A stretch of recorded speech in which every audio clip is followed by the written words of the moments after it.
All right, today I wanted to do a video about winter backpacking and hiking and what to wear. This pretty much applies to Pennsylvania, Ohio, West Virginia area. This does not apply to, say, Minnesota, where you need snowshoes. Snowshoes are only really necessary if there's at least a foot of snow, and I'm not really dealing with that much snow around here. So I've been seeing a lot of questions on different Facebook hiking and backpacking groups about what to wear winter hiking. So I'm going to go over what worked for me. This is only what works for me. Make of this what you will. I would say if you find something good that works for you, make a note of it, and write down what you were wearing and what the temperature was that you were comfortable at. So I'm going to go ahead and get started here from the top. I wear this REI hat. It's super thin fleece. Works great for me. I don't get too hot with it. Also have the buff on, which is basically just a tube of fabric, thin fabric. They make thicker ones, but I don't really find them necessary. I will usually keep one around my neck. If my face gets cold, I could pull it up over my face. I can also keep this under my hat if I want just a little bit of extra fabric on my head. If you do pull it up over your face, they will get wet from you breathing into it, so I keep a spare one. I usually keep one in my pocket and one around my neck. I found these fluorescent orange ones on a recent trip, and they were good for hunting season, so that's good there. Now you could also get a balaclava, something like this, but I just find the buffs are more useful. Also, if it's really windy, I rarely carry this, but a pair of like cheap ski goggles.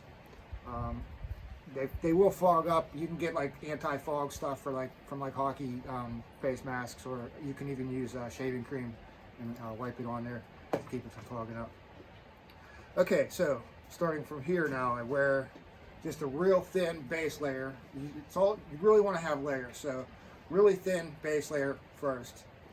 Over top of that, I just wear a wicking t-shirt, and then I really like this shirt. It's a fleece shirt. I like that it has a zipper on the front so I can vent if I get too hot. It has a pocket right here that when I stop for a break, I can put my hands in these pockets right here. If it's going to be really cold, I will take a thicker fleece, something like this one that has a hood on it. Again, useful yellow for hunting season.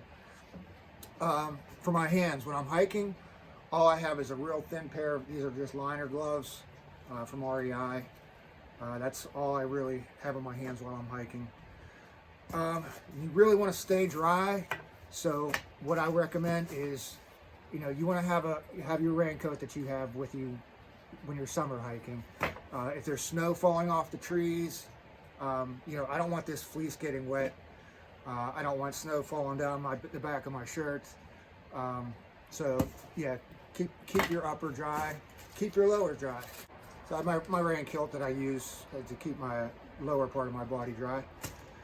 Speaking of lower body, I just wear Dollar General underwear. I have no problems with them.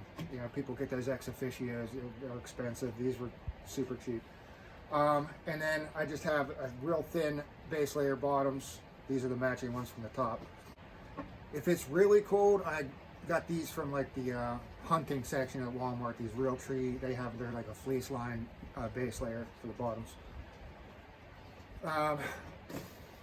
My normal hiking pants that I always wear all year. These are convertible. You can take the legs off in the summer, but obviously not in the winter. Okay, then I go with a thin pair of, these are just my normal liner socks, or from REI. I think they're merino wool, but they're just thin liner socks.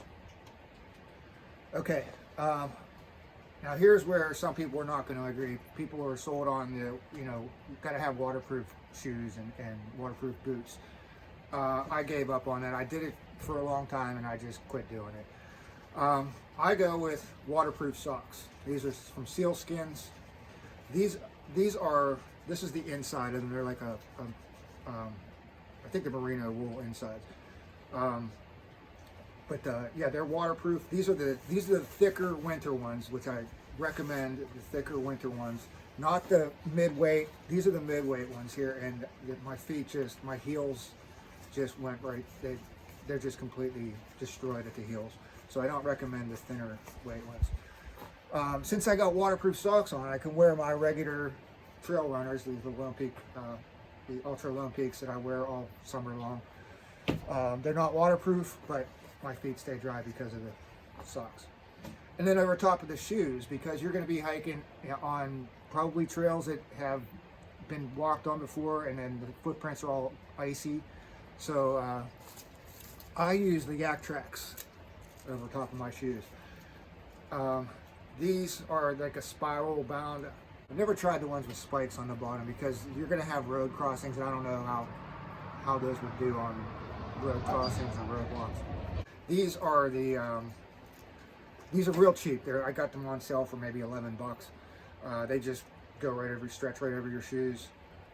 These are the cheap walk versions, but I recommend the Pro version, which has this strap on it. I just took the strap off of an old pair, and that just helps keep it on your feet better. I almost forgot about these. This is a pair of gaiters, Gaiters. Real cheap. They just on this pair, this part goes underneath the middle of your foot, and then this just velcros around your ankles just to keep a little bit more water out of your shoes. But I mean, your shoes are going to get wet anyway, so the waterproof boots don't make a whole lot of sense to me. It's yeah, I want to save as much weight, and especially when you're tramping around through snow. You don't want your feet being weighed down any more than is necessary. So I'm going to clean this up, and I'm going to show you what I do when I get to camp, what I change into, what I'm sleeping in. So when I first get to camp, I don't do any changing of clothes. I just go ahead and start doing my camp chores, get those all out of the way first, you know, setting up shelter, collecting firewood. And then after that, I'll think about, you know, getting into some warmer clothes. So after I have my camp chores done, I'm gonna get into, I keep my down stuff in this dry bag inside my pack. Even though my pack is waterproof, I don't want to take any chances. So this is my puffy. This is a Mountain Hardwear Ghost Whisperer. Definitely recommend a hood. When I get into, well, in my case, a hammock, I just pull the hood up over top of my head for extra warmth. I love the, you know, the pockets. You got the pockets here. I keep my electronics in my pockets while I'm sleeping. I don't change any of my tops. I keep the same tops on that I was hiking in all day, because by this point they're dry, so it's not an issue. Thick pair of winter gloves, just in case I really need them. I definitely want to keep these dry too. When I'm at camp, any kind of camp chores, collecting firewood that's covered with snow, you know, collecting snow to put in your pot to boil water. These are just a thin pair of waterproof or Gore-Tex mitts that I got from REI. I use these in the summer also. Just I keep them pretty accessible. They could add extra warmth to those to my liner gloves while I'm hiking if I need them, because I don't really like hiking in these thick ones.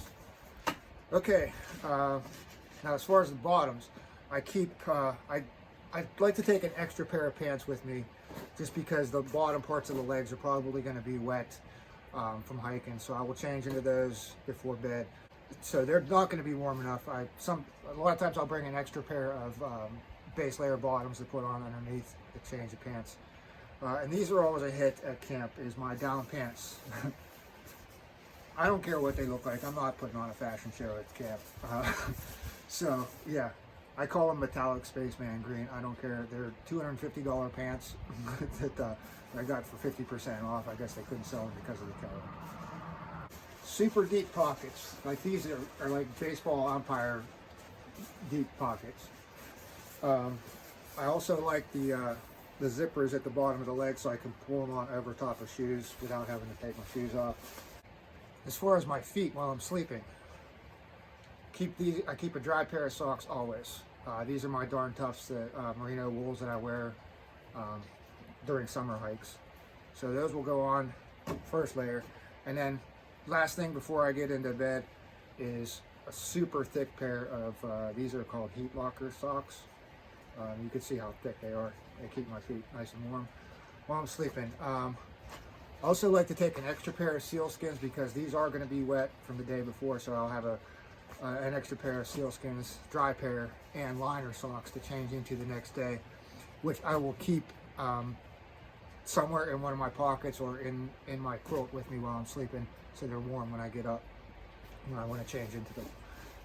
I pretty much gave up on bringing camp shoes. I just take the same pair of shoes that I'm wearing as the only pair of shoes that I have with me on the trip. So what I'll do is when I get to camp is I will get the shoes off, get the wet socks off. I will put these Darn Toughs on my dry feet, and then put just produce bags over top of those, and then put that into my wet shoes. So my Darn Toughs stay dry inside the wet shoes. And I think that pretty much covers all the everything that I can think of as far as backpacking in the winter. Well, apparently there's a construction project happening right here, right now. So I'm going to wrap this up, but I do want to say that I really highly recommend taking trekking poles. The trails are going to be icy. They're going to save you a whole lot of hassle. So yeah, just take trekking poles. And with that, we'll wrap this up. If you have any questions, leave them in the comments below, and I'll let you I'll give you an answer as soon as I can. All right, thanks.